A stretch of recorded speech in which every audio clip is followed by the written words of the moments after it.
What would have been good for me when I came back from the Army and from Iraq is if people had just asked me about it.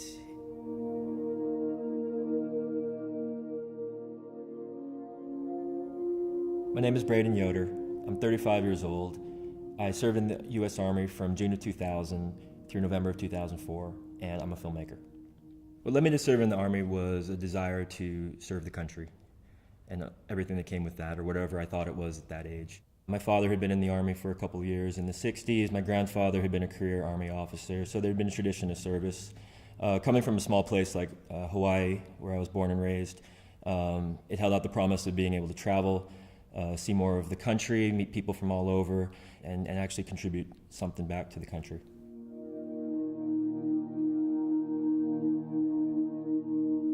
When I transitioned from the Army, it was November of 2004, so about a few months after having come back from the desert.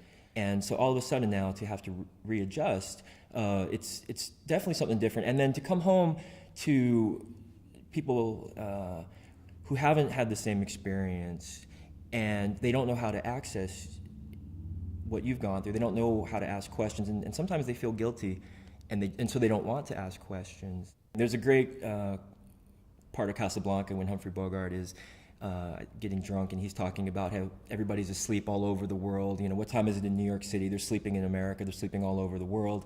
He's talking about the rest of the world isn't in the fight yet against Nazi Germany. There's a little bit of that for me and some of my friends who came back, was that everyone is still just in their reality television lives, and we've gone out and we've done this, and we don't know how to talk about it.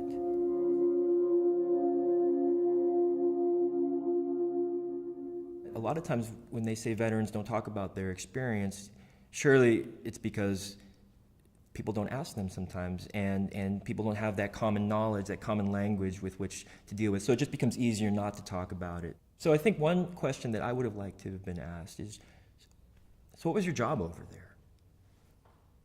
I would have said, well, I was a supply convoy leader. I delivered fuel and supply, and so my battlefield was the road.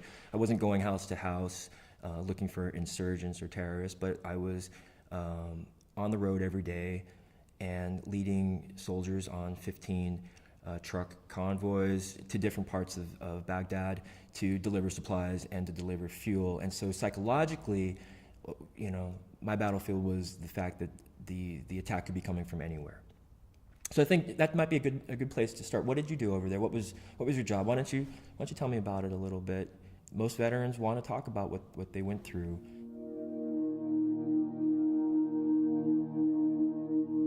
For me, the trigger to be able to use my my wartime experience into a positive way was, I think, the decision to enroll in a creative writing program. And I'm glad I started there because it kind of became therapy for me.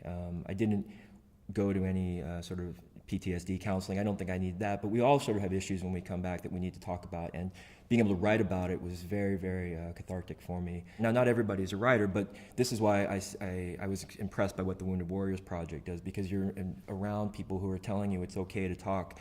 And I think for many military veterans, especially guys who really were in some deep stuff, that's a hard thing to admit, because we want to think of ourselves as very tough, and we maybe think that kind of self-reflection is a little weak.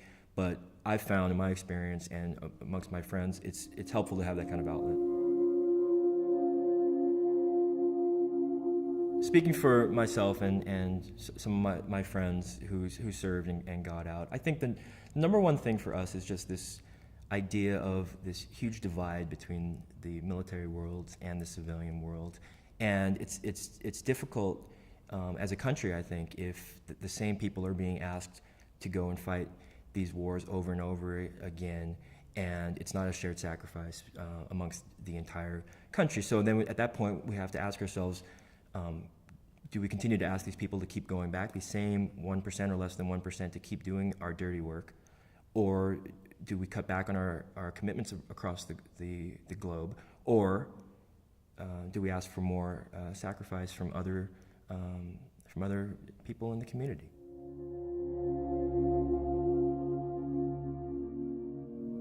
In my opinion, I don't think the civilian world owes me anything as a veteran. I do know that not everybody was a hero. I'm certainly not a hero. And the idea, though, that every vet is a hero, every vet deserves something when they get back here, is not one that I would necessarily agree with. I think there needs to be a sort of triage of those guys who really do need a lot of help when they come back. Those people who really did sacrifice something over there. I did my duty, and I think most of my friends would just say we did our duty, and we did what the nation asked us to do when we were called upon, and we can be content with that. Those who had serious medical issues, whether psychological or physical, those are the people I'd like to see get taken care of. Those are the people that my friends would like to see get taken care of. But I don't think the nation owes me anything at this point. I got more out of the military than I put in, and I'm really proud of what I did, and I'm happy to call myself a veteran.